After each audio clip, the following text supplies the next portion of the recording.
After an injury, a homebound man becomes convinced one of his neighbors is a murderer. Listen as we discuss a warning about Deadpool and Wolverine, my OnlyFans page, and a suspicious photographer who doesn't take any pictures. Then we find out if Rear Window stands the test of time.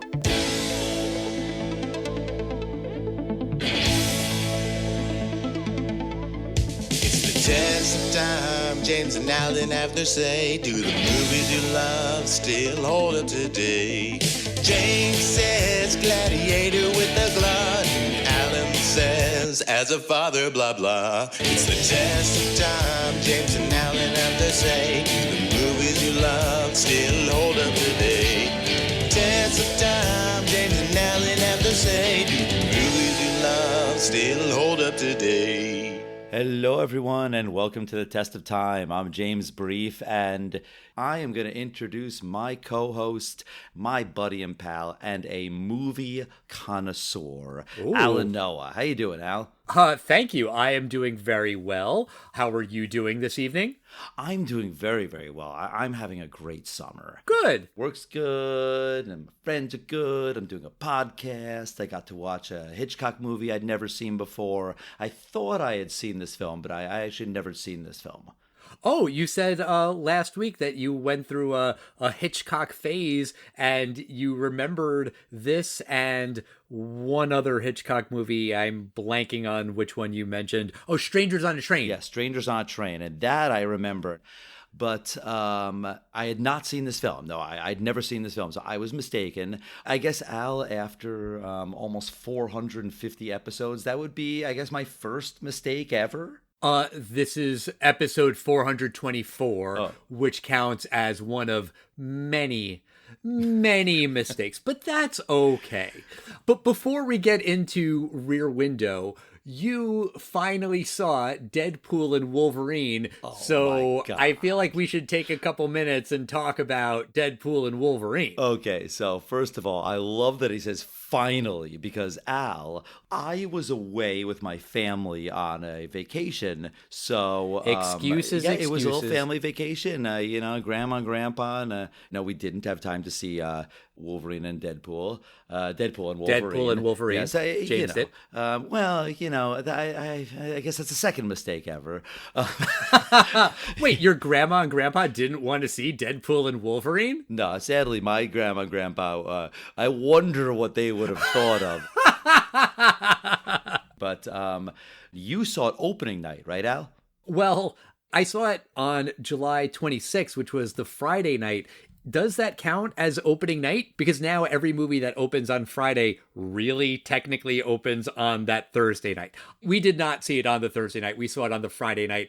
Close enough. Let's call it opening night. I saw it with my son Eli and some other friends of ours, another family. Courtney took our daughter to see Despicable Me 4 at the same time, at the same theater. It was really, really funny as we walked in because Eli is 14, almost 15. He looks like a big kid. This other family that we saw the movie with, they went with their 10-year-old son. He looks younger. And so we kind of got the warning from the guy who took our tickets. He was like, I just have to let you know that this movie is rated R for violence, strong language, and sexual innuendos. He stumbled over that word. It was really funny. And my friend's daughter, who's Eli's age, like 14 years old, she was like, oh my God, that was so awkward. And I was like, yeah, that's kind of what makes it hilarious. But we all had a really good time. Everyone was into it. Everyone was laughing a lot. I really enjoyed the movie. Eli enjoyed it. My friends enjoyed it. It was a blast. What did you think? I actually really, really enjoyed some of the surprises in the film. Some of my favorites being all of the 20th Century Fox cameos. I had no idea. I think actually I had heard Elektra, Wesley Snipes. I was completely shocked by. And then I really enjoyed Gambit being there. That was played by Channing Tatum. Did you get the whole deal with why that was a big deal?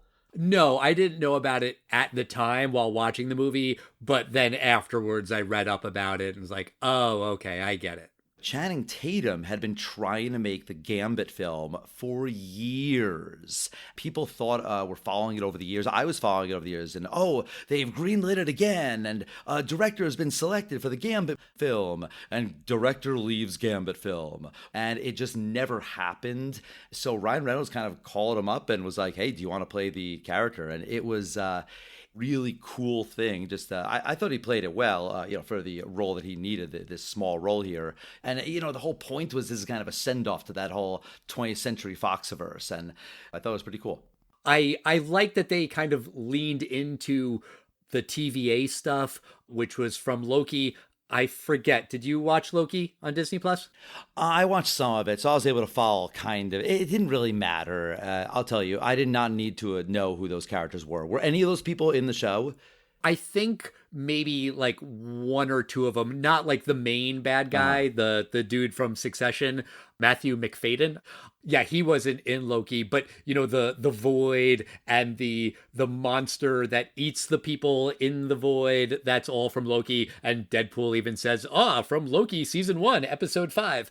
One criticism that I saw about the movie was that it felt more like the Fox movies and not really like an MCU movie, which I do think is fair. Like, it was supposed to kind of bridge that gap, and I think it kind of was more in the Fox-averse, I guess, but that's fine. I thought that the kind of more surprising thing was that it didn't explicitly end with Deadpool in the sacred timeline.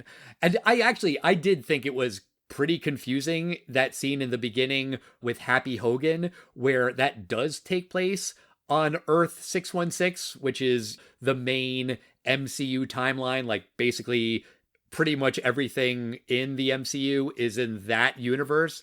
But like, Deadpool isn't in that world. He's on a different Earth, but it's like implied that he used the Cable watch from Deadpool 2 to not only go back in time, but to also switch universes.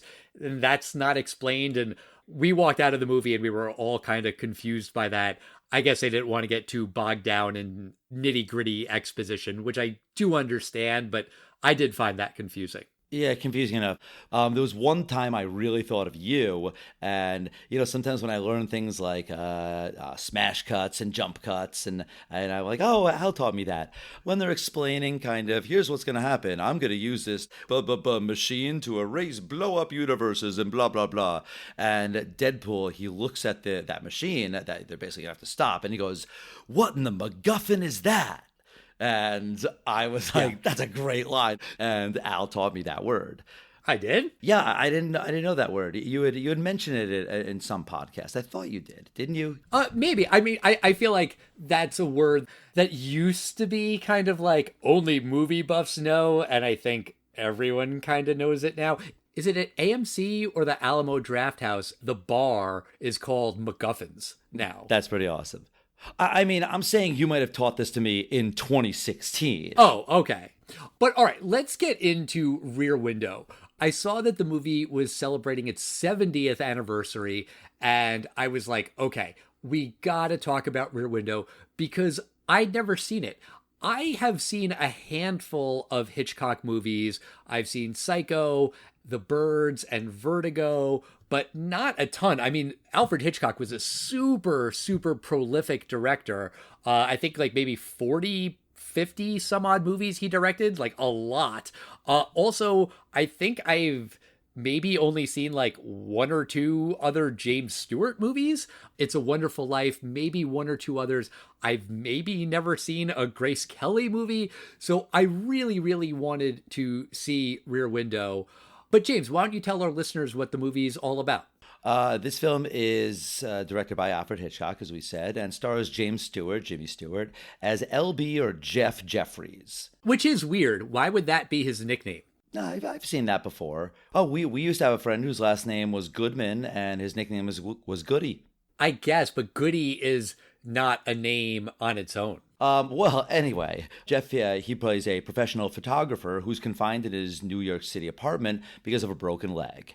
And Jeff is visited by his girlfriend, Lisa, played by Grace Kelly, but Jeff is more interested in spying on his neighbors through his apartment's rear window. He becomes particularly interested in the Thorwalds, a married couple living across the courtyard. When Jeff notices the sudden appearance of Mrs. Thorwald, and the suspicious behavior of Mr. Thorwald, he begins to suspect that a murder has taken place. And Jeff enlists the help of Lisa and his nurse Stella to investigate further. As the trio delves deeper into the mystery, they gather evidence that seems to confirm Jeff's suspicions. The tension escalates in a thrilling and dramatic climax in classic Hitchcock fashion. So this was a big hit when it came out, right? This was like one of Hitchcock's biggest hits, I believe. Oh, yeah. It was had a budget of $1 million. I don't know if that was a lot, but let's just say, sure, it was. It was the 50s. Okay. It opened August 4th, 1954, September 1st, wide, and it wound up grossing out its $1 million budget, $26 million. It ranked in the top 5 of the year. Okay. Number 1 was the film White Christmas. I don't know, maybe some year we'll do it on Christmas special, who knows. But number 2 is a film I really would love to revisit and see if it still kicks ass, because I thought as a kid it really was a great adventure. 20,000 Leagues Under the Sea with Kirk Douglas. And number 4 is Rear Window. So, massive hit. Well, so first off, the movie starts with a pretty epic oneer. Speaking of terms that I've taught you, you know what that means, a oneer? No. What the hell's a oneer? A oneer is a long shot without any cuts. So it's one shot and it goes around the entire courtyard. It's not even an apartment. It is many apartment buildings that all face this same courtyard. And it does a really good job of establishing the world that is going to be explored in this movie. We see Jeff and we see his neighbors and we see inside Jeff's apartment. We see the pictures of his girlfriend, Lisa. We see the amazing shot that he got of the car accident, it's a NASCAR kind of thing or F1, whatever. And, that's how he broke his leg. There's a lot of information in that oneer. A long oneer like that is always impressive. Some more than others. Scorsese does that a lot in his movies. There's a famous long one in Goodfellas. But I appreciated that shot. It gives you pretty much all of the context that you need. But as we start spending time with Jeff, and I'll just call him Jeff because that's what everyone in the movie calls him, even though I do think that's a stupid nickname, but whatever. He is such a fucking asshole, kind of to his nurse, but really specifically to Lisa.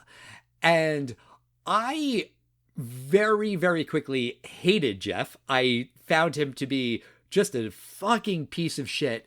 And when they have that first fight early in the movie and she walks away, I was like, yeah, she has every right to walk away. I was kind of surprised that she came back. And she doesn't really explain why she comes back. I feel like one line of dialogue would have gone a long way of like, you've been cooped up in this apartment for 6 weeks and you're really cranky and I'm going to let this go, but don't you ever talk to me that way again. Like something like that I thought would have really helped, because I was just like, yeah, she should walk away and never fucking come back after the way he treats her. I understand where you're coming from there. As a physician, I don't work in a hospital now, but I've spent time, many years working in hospitals.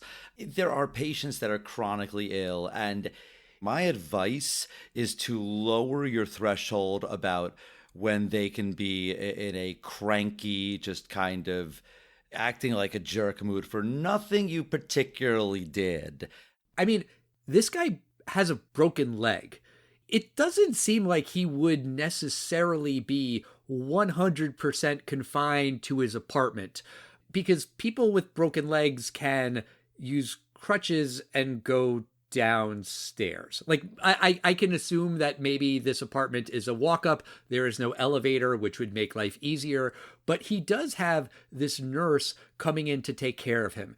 Presumably that's because he works for this magazine and, this is the 50s, so maybe magazines have big budgets. And if one of their photographers gets injured, they're going to take care of you. You are going to get excellent medical care. I can totally buy that.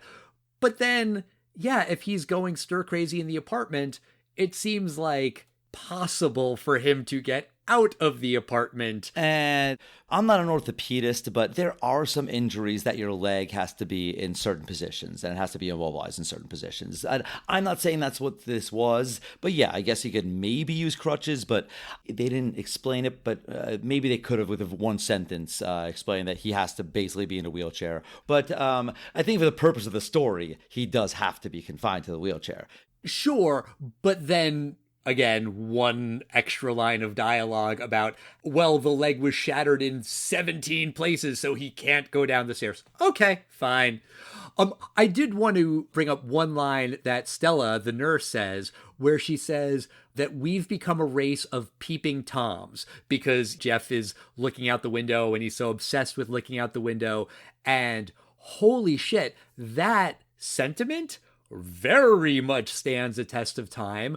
Obviously, this was long before Facebook and Instagram and social media, but if that was true in 1954, it's really fucking true in 2024 when that is so much of the human experience. That is so much of what social media is just being a peeping Tom. I mean, maybe peeping Tom is not the perfect term because if I post pictures on Instagram, I want you to see those pictures, but still it is voyeuristic. You are looking at people's lives and sometimes private moments.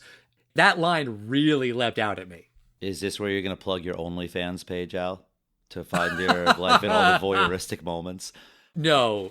It's funny you bring up that we live now in such a quote-unquote voyeuristic society. I think it's actually very specific to the 1950s because the 1950s had a very specific problem in the United States, and that was if you hear anyone in your neighborhood is saying anything un-American, snitch on them. And there were these things called the House of Un-American Activities Committee. 1954, Hitchcock, I don't know if he's specifically making a reference to this, but it's definitely a scary time. And that came up again in the 2000s after 9/11, right? If you see something, say something. And that was a similar vibe of your neighbor could be a terrorist, so keep an eye out. Mm-hmm. And I think that this movie does explore that feeling of voyeurism, and it does sort of toy with the question of, is that the right thing to do? Jeff even says that explicitly. He says, is this moral for me to be looking at my neighbors through a telephoto lens and spying on them? Maybe it's moral if I can prove that this guy didn't kill his wife. Is that moral? I think now we do have to get into the ending because in the end, he suspects that the neighbor killed his wife and he is proven correct. So I think you could very well make the argument that what this movie is saying, what Hitchcock is saying, is that, yeah, you should spy on your neighbors, that this kind of voyeurism, this intrusion of privacy, at least sometimes, is justified. I think that kind of runs counter to at least what I was expecting. I was expecting the quote unquote lesson to be, no, don't spy on your neighbors. Don't do that. This is a shitty thing to do. But in order for that lesson to really land, then it kind of does have to be a misunderstanding.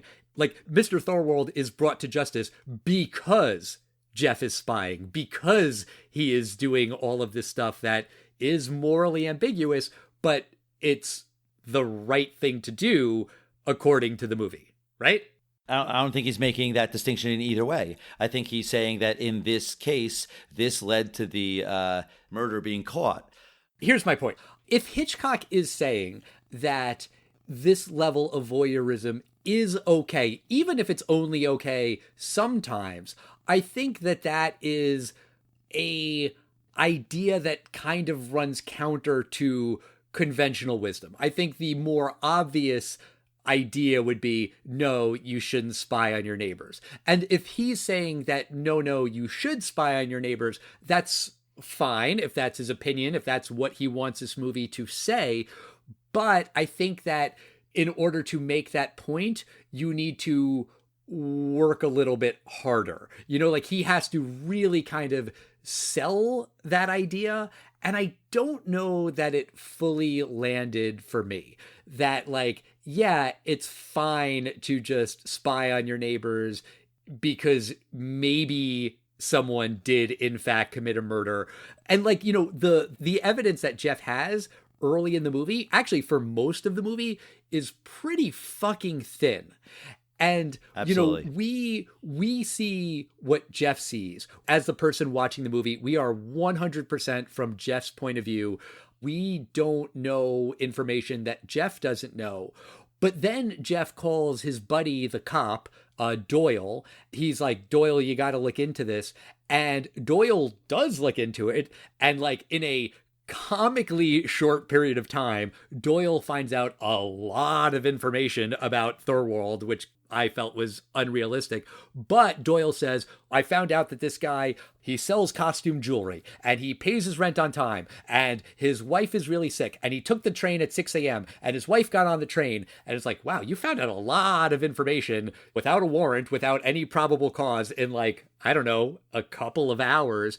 And then he also says that the wife did go upstate. Like the cover story that he sent his wife to some facility upstate for medical treatment does seem to be true.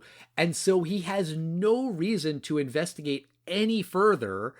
And yet he keeps looking into it. It's like, well, no, it kind of seems like an open and shut case at that point. Yes, we know from watching the rest of the movie that that's not true, but why would he continue to investigate when all signs point to, yeah, the guy's got a sick wife and he sent her to a facility upstate for treatment? What's the suspicious thing there? Because Jeff is like, I got a feeling. I think he's kind of humoring his sick friend. I think he wants to like prove him wrong too. I have to say, I was underwhelmed by this reveal that, yes, Thorwald did in fact kill his wife, and it basically was everything that Jeff thought it was. In a way, it's sort of binary in a sense, right? Either Mrs. Thorwald is dead or alive. It's either or. But at the same time, we're kind of given two possibilities in the movie. Either it's like Jeff says, and Mr. Thorwald killed Mrs. Thorwald, or it's like Doyle says, and Mr. Thorwald brought Mrs. Thorwald upstate. And really, I was expecting that the answer is not either of those two things, but it's really this third explanation, which maybe contains some elements of what Doyle said or what Jeff said, but there's a twist. Maybe Mr. Thorwald did kill Mrs. Thorwald, but he had help from the other neighbor, or he was going to bring her upstate, but something happened. Like, it just felt like there should be some twist, some other piece of information that is not just one of these two options that we had been given the entire movie. And I was like, wait, where's the twist? What's the twist? There's no fucking twist? Oh, that's lame. I was actually surprised by the ending. In the Simpsons parody of Rear Window, when Bart Simpson sees all these clues that Ned Flanders has murdered his wife Maude, in the end, it turns out it's all misunderstanding, and every single piece of evidence that he saw is easily explained by scenarios that do not involve Ned Flanders murdering his wife and burying her in the backyard. As Bart had thought. And so I really, really thought, and I thought it was going to be in a little more adult way than just, a comedic comedy of errors of all those things. I thought that this was all going to be a misunderstanding, but I still like the ending. I kind of got a chuckle out of the special effect of Jimmy Stewart falling out of the window. Oh my God, that was so bad. Yeah, I mean, so bad. By today's standards. But I mean, it is completely unfair to say that sucked, but it sucks by today's standards, yes. Sure. But, yes, of course. I definitely predicted the last shot of the scene, but of the movie, but I thought it was a good gag. You saw it coming, right? The last shot of the movie. Oh, that he has both legs broken? Yeah, that is both legs broken, right? No, but like I get it as like a gag. I liked it. I was like, are they gonna do it? Both legs are broken. Wah wah wah wah. But then also like Thorwald confesses to everything in like 1 second. You know, he confesses right away because he did it, and the police are like, we're here. Sure. I guess I just kind of more felt like it all wrapped up really, really nicely with a beautiful bow, and then it just ends where, yep, Jeff was right. He and Lisa live happily ever after. I felt like, okay. I hear that. It was a pretty abrupt ending. The one thing I thought was really funny about the ending was when Jeff is trying to temporarily blind Thorwald as he's in his apartment, and he has these flash bulbs that you can use once and then they are garbage and he needs to get another one. He's like reloading his flash bulbs, which I thought is funny. I mean, I have never used a camera like that, so fine, sure, I buy it. It is also notable that throughout this movie, Jeff doesn't take any fucking pictures. He's got the camera. He's a photographer. He's seeing stuff through the telephoto lens, and he suspects a crime is happening. Take some pictures. Get some evidence. Maybe they're not all going to be great pieces of evidence, but you've got the fucking camera. And he never takes any pictures. He just uses the flash at the very, very end. He does. Well, let me ask you, Al. 1954, Rear Window comes out. It is the number 4 film of 54. Do you think 70 years later, in 2024, this film stands the test of time? I gotta be honest with you, James. I was really struggling with this question because this movie is a classic. It is on the lists. It's on the AFI list. It's got like a 100% on Metacritic or Rotten Tomatoes or one of them, I forget which. It is a beloved movie. And as a piece of filmmaking, it's really fucking impressive. From the oneer at the beginning to the set that was created, this set looks like a real apartment building or apartment buildings surrounding a courtyard. It was all built on a soundstage. Most of the apartments were actual working apartments that had running water, and some of these neighbors who weren't being filmed a lot of the time were able to just kind of live there, like in between takes, and, you know, eat and sleep and go to the bathroom because these apartments were that fully furnished. And the movie does a really good job of putting you in Jeff's shoes and like making you feel like you are him. Like, I found the movie to be really claustrophobic because so much of it takes place in this one small West Village apartment, and I think that's very much by design. I found it unsettling, but like that's what Hitchcock was going for, so that's not a criticism.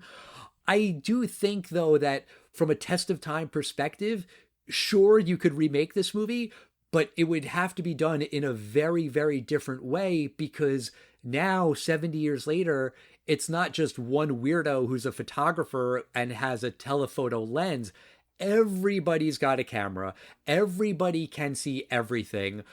I think if you remade the movie, it would probably incorporate that aspect, that there's a million cameras and Jeff would be looking for the footage from this security camera and that security camera to kind of reinforce his theory or disprove his theory and whatever.